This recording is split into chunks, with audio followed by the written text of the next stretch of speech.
पास ले चलिए, मैं उनके प्रश्नों का उत्तर दूंगी।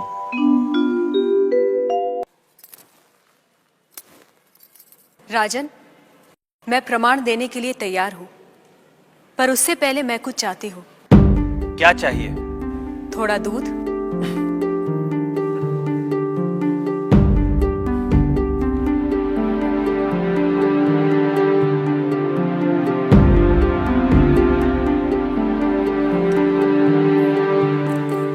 राजन, इस पात्र में आपको क्या दिखाई दे रहा है? दूध? क्या दूध के अलावा कुछ और दिखाई दे रहा है? नहीं।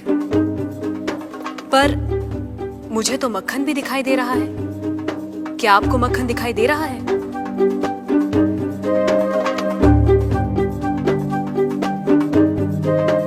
नहीं। पर राजन, क्या इसमें मक्खन नहीं है?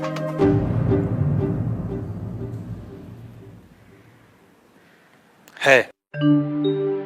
जैसे दूध के कण कण में मक्खन है, मक्खन के कण कण में घी है, वैसे ही ईश्वर सृष्टि के कण कण में भिन्न भिन्न रूपों में है, जो है पर दिखाई नहीं देता।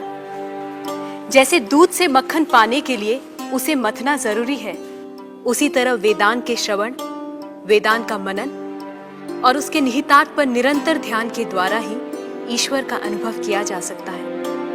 राजन, क्या आपके पहले प्रश्न का उत्तर आपको मिल गया?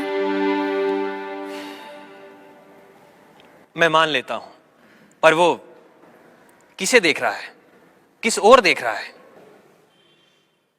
क्या मुझे एक जलती हुई मोमबत्ती मिल सकती है? राजन, ये रहा आपके दूसरे प्रश्न का उत्तर। प्रकाश की ये लौ कहां देख रही है? किसे देख रही है? ये सभी को देख रही है। सभी और देख रही है। राजन, जिस तरह इस मोमबत्ती का प्रकाश चारों ओर फैला हुआ है, उसी तरह ईश्वर की चेतना चारों ओर फैली हुई है, और उसी चेतना के कारण हम चलते हैं, बोलते हैं और सुनते हैं। जैसे ये प्रकाश सभी ओर देख रहा है, वैसे ही ईश्वर सभी ओर देख रहा है।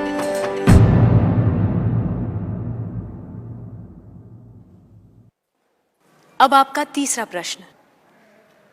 वो इस समय क्या कर रहा है? राजन, इस समय मैं आपके प्रश्नों का उत्तर दे रही हूं, इसलिए मैं तुम्हारी गुरु हूं और तुम मेरे शिष्य। पर मैं खड़ी हूं और तुम बैठे हो। यदि अपने प्रश्न का उत्तर चाहते हो तो तुम्हें मुझे अपना आसन देना होगा।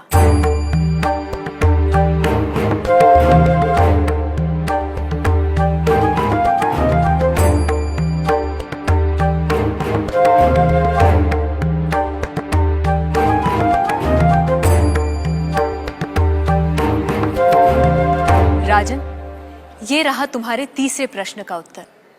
कुछ देर पहले आप सारे मंदिरों से मूर्तियां हटवाने का विचार कर रहे थे। इस समय आप ईश्वर के बारे में फिर से विचार करने लगे हैं।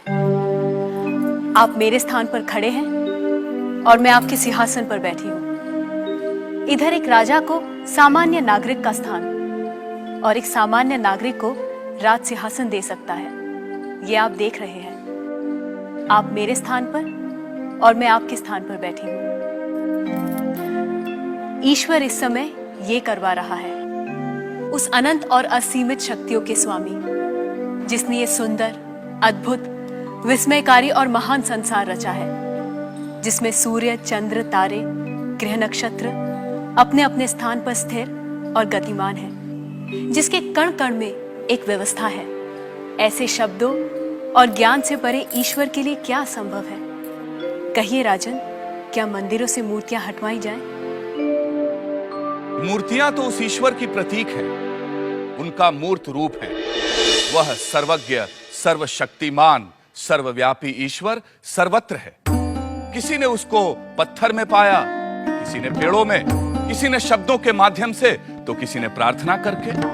वही परमात्मा अनेक नाम, रूप और गुणों में व्यक्त होता है, और कोई उन्हें अरूप और निर्गुण आत्मा के रूप में जानते हैं। ईशास्माद्वातः पवते ईशो देति सूर्यः ईशास्मादग्निश्चेन्द्रश्च मृत्युर्धावति पञ्चम इति